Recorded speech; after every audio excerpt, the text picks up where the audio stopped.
بسم اللہ الرحمن الرحیم۔ شروع اللہ کے نام سے جو نہایت مہربان اور رحم کرنے والا ہے۔ السلام علیکم ورحمۃ اللہ وبرکاتہ۔ اپنے جذبات کو کچل کر دوسروں کے جذبات کا احترام کرنا، یہی وہ منزل ہے جہاں انسانیت تکمیل پاتی ہے۔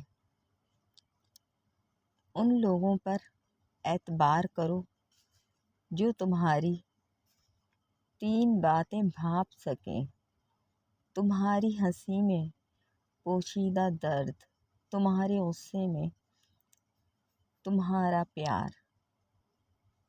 تمہاری خاموشی میں پوشیدہ وجہ۔